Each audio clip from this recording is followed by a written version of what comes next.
Hi, and welcome to our first video lecture. This one's just going to orient you to using RStudio. I really think you're going to rapidly move beyond needing to listen to this video again, because you're going to be using this repeatedly during the coming weeks and it'll become second nature to you. Other videos down the road might be more useful to you as a resource to come back to again. But this one's going to be just a matter of how do you use this interface called RStudio. So what we're going to do here today is just walk through the different parts of it, and I'm going to show you an example of running code and getting output that you can save, etc.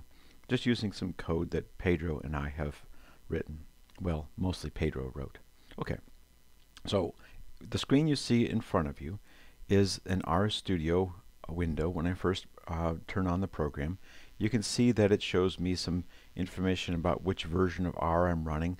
You might notice in journal papers that people will often cite which version of R they were using. That's useful to know. And there's other information here about how you can find more details on R. You'll also notice that I'm using that Microsoft version here. If you see the CRAN version, the default version, you'd see that here as well. That's really trivial. It doesn't matter too much. For our purposes anyway, for this class. Okay, so there's a bunch of menu choices across the top, like old style windows you might have used before. It's convenient because it keeps all that stuff up there out of the way. Then there's also other windows. There's this general console window, and eventually another window will pop up here called the source window. You'll see that in just a moment. So we'll have then these two windows that'll be up here. The source at the top, console gets shoved to the bottom. And then in the upper right over here, there is the window that comes up by default.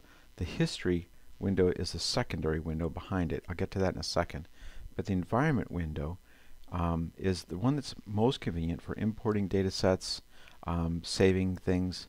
It tells you basically what you have that you're working with in R. Since I flashed the history window at you, let me just show you that briefly now. There is a record saved here of commands that are run in R going way back, so I haven't been paying attention to this. You can see it's kept a whole bunch of commands that I've been using, and even more further back. This is really nice if you want to save some of these commands that you find are essential to what you do. So let's say, for example, I really liked this set of commands. I ran these, I found out they were genius, and man, I want to know how to do that again another time.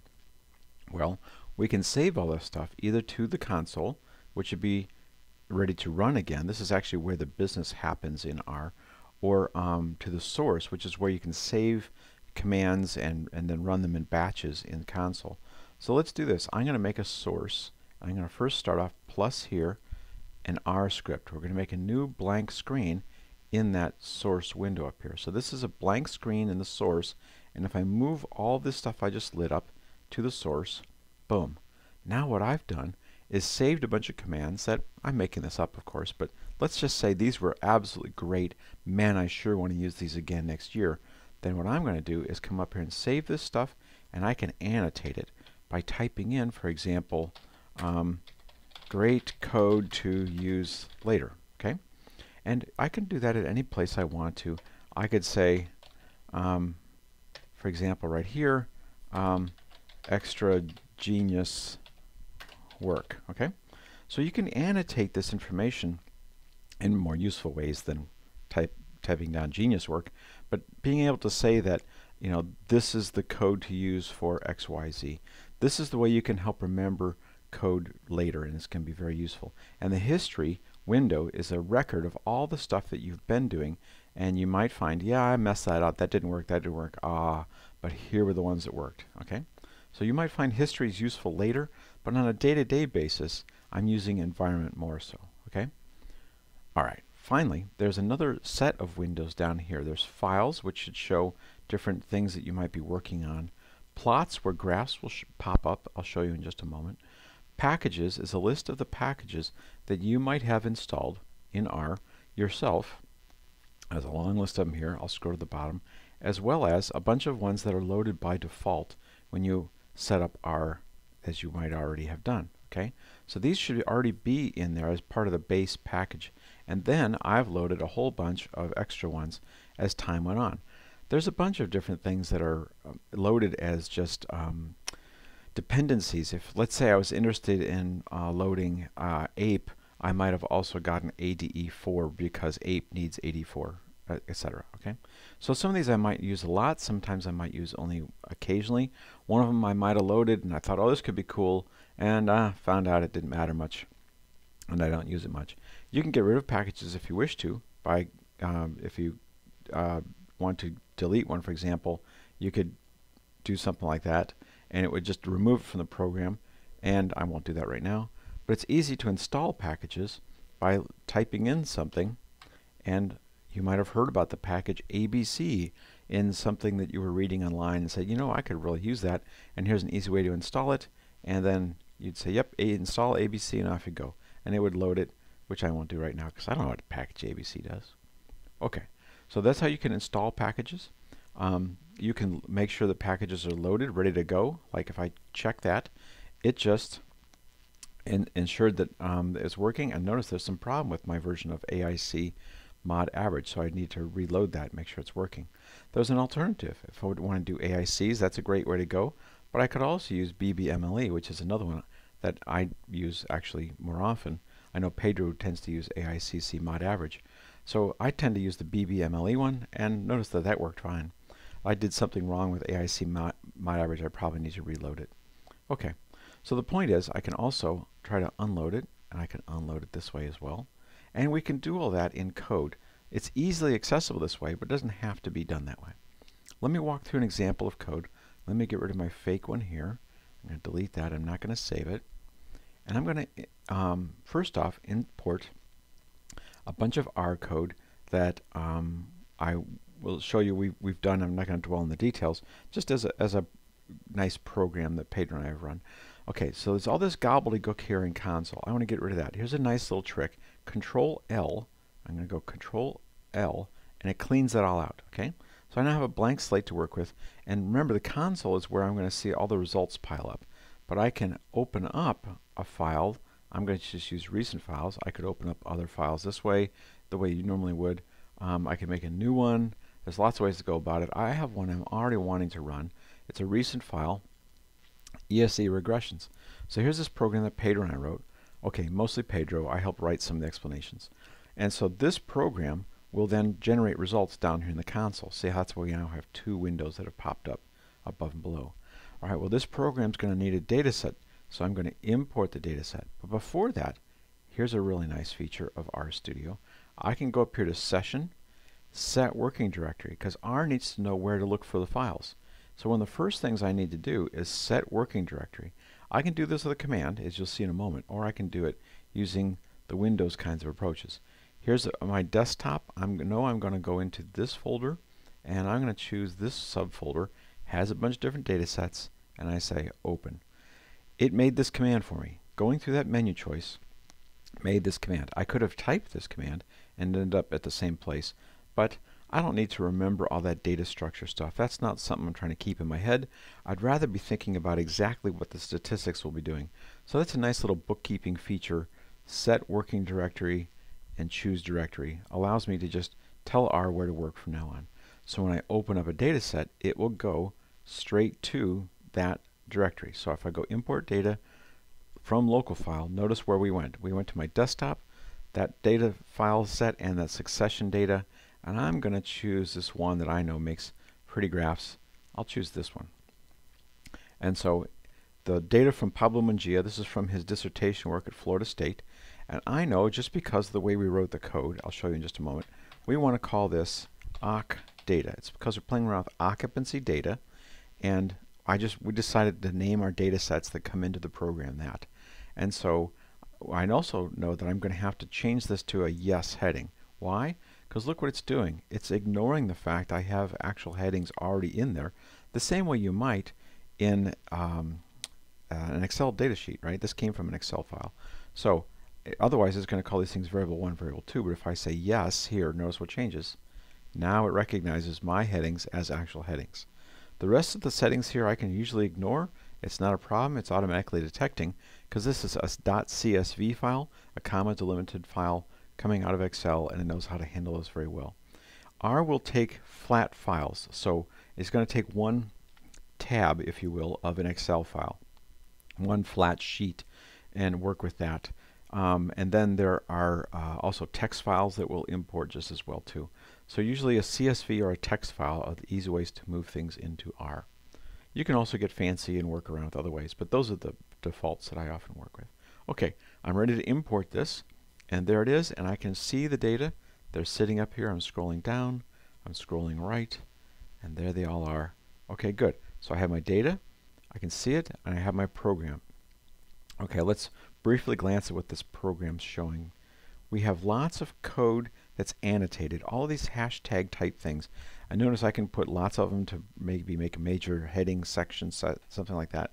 So there's preliminary steps. I'm reminding myself throughout all this right here, I got to do these things to make a CSV file in a certain format for the program that we decided to make here. Okay.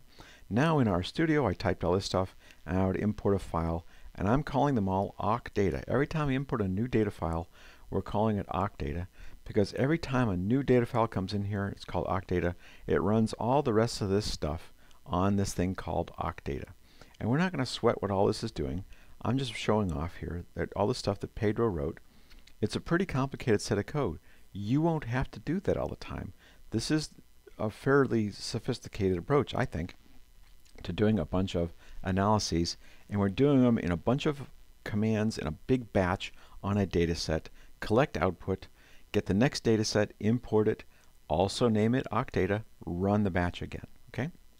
So this is an iterative process we ran through, and one of the advantages of having this annotation here is that I could hand this program to a student and they could help run these kinds of analyses for me. It's been really nice because we can farm out some of the work, and many hands make short work, so we can all share the load on generating these results. Okay, so for example, I've got this data set here. It's already loaded, it's ready to go. I named it awkdata the same way that we're saying it should be in the commands, because you can see we're, for example, saying that the number of meta communities is just the number of columns in awkdata divided by 3, because we have 3 columns for every meta community. Okay, so awkdata, good to go. The program's ready.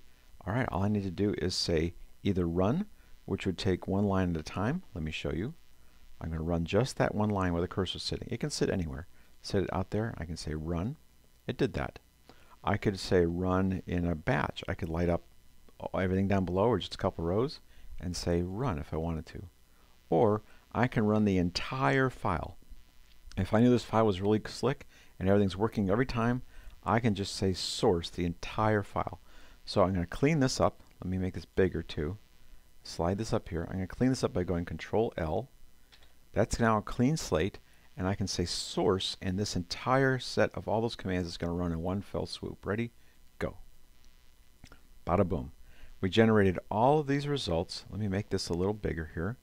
I'm going to stretch this across, and you can see I've got all of these results all the way up to where it says truncated. It's showing me the code that was working, and it just stops showing me code after a certain number of lines. So starting from here down are results that I might wish to copy and paste into a Word file. Okay, so those are tables that I might need to use later, which I won't bore you with right now. Okay, but I get results down here that are text type results, for example a regression table or a ANOVA table or something. But the other fun part is that over here inside of this window are the plots that are also generated because we told it to make some graphs. And this is playing around with occupancy data. That's why we called it awkdata. And we're ranking species by their relative occupancy in meta communities. When the idea is we're just comparing a bunch of different shapes of curves to see if we're getting what we expect by theory. And in fact, I think this is a nice data set. That's why I chose it, because they do fit pretty well to these sigmoidal shaped curves. This is a cumulative Weibull function that fits those data. And so that's why it's a flexible model for depicting an asymmetrical sigmoidal curve, but it works across all 4 of those pretty well. Okay, enough details. What you should be able to detect now is that I can play around with these different windows to be able to see what's going on. Notice that all this stuff up here is basically bookkeeping. And I know that I had loaded that awkdata file in there. It's in there somewhere, up here someplace, awkdata, there it is. But it generated all this other stuff as a way of calculating things as a result of that code. I don't really have to pay attention to that. What I like is that I can get the graphs and I can export them. I can copy them to a clipboard, copy plot, and it goes ready to now paste into PowerPoint or anywhere. I can save it as an image. I have a few choices up here. PostScript files are nice, crisp images, almost like a PDF. But Windows has trouble dealing with them. So you might instead choose to use a TIFF or an SVG, which are also often pretty well retained. It keeps a lot of the nice resolution. JPEGs can get pretty grainy. They're really only good for course projection, web interface kind of stuff, not for publication graphics. So those are some of the choices you can use to save the output. And you can of course name it anything you want. Notice by default it's putting it where we set the working directory, which can be very convenient if you want to organize your data. You can change the widths, etc. I won't bother with that right now. Also notice that you can save it as a PDF, which is also a nice high quality resolution image that can be zoomed in well. Journals will also like those. Okay, so you have graphs, you have results that you can copy paste into a Word file, text file, anything you want, and save, and then later format to make it look prettier. All the code, which we can run in pieces or that we can run in whole big batches, which I've just shown you, and you're going to be doing a lot of that during the course of the semester. The environment where I could load the files, and remember there's that history which is already now recording all the stuff we just ran again to run commands, including these library files and stuff that was down below. Okay, so we have a really nice set of options here in front of us, all available to us using RStudio. I don't have to remember some of those silly bookkeeping kinds of commands, which is nice. The session window, I think, a session drop-down menu, is what I use most often up here above. I don't really use build and debug and tools much because I'm not that sophisticated a user. Help can be very useful because it allows you to find things on how to work through RStudio. There's some handy cheat sheets, by the way, in here that will help you understand some of the stuff about R that they've accrued. That's really nice. For example, I like using dplyr. We'll get into that this semester. And ggplot. You can look up some of the shortcuts for that right here. That's nice. But I haven't used a lot of the other help functions besides some of these cheat sheets. Let's see, what else have I been using most often? Not a whole lot of other things in session. Plots, I often just use that window down to the right. View is a way to move around between those different windows, which I usually have all four available anyway to me, the different panes, and I can see what's there. Code, if I was a really sophisticated user, I might be able to do this or to troubleshoot code. I haven't been using much of that. You can tell I don't think of much of my own R skills. And then there's some other windows, drop-down menus, which are kind of the standard ones you'd find in any other program, finding stuff, editing, copy, paste, and then of course file would be ways to open and save, etc. If you've been working on a set of files, recent ones is pretty nice because you can see all different kinds of things that work pretty well that you've been using. You can get them pretty quickly. You can also just simply open them, and then of course you can make new ones. You can make new R scripts. That would be that blank screen in the upper left we've made, as well as some other ones. And you can see that R is working with a few other programs like C++ and Shinies, and it'll also even work with other kinds of programs as well. So anyway, there's lots of different features to R. RStudio is just an interface to access all that. Okay, hopefully this makes some sense to you. You can see how it's easy to organize things, how to reload things. If I wanted to start over again, if I go purge that, and if I go back to my environment, I can broom that stuff out of there. Yes. Broom that out of there. Yes. It's gone.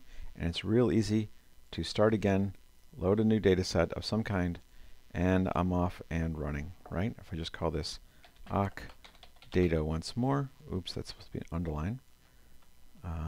That and that. Boom. I've just imported a data set. I'm good to go. Oh yeah, a program to run on that data set. Boom. I'm almost ready to run. Source. Boom. See, I did it again. And so just in a few clicks, you're able to ratchet through lots of iterative reruns of a bunch of different kinds of analyses.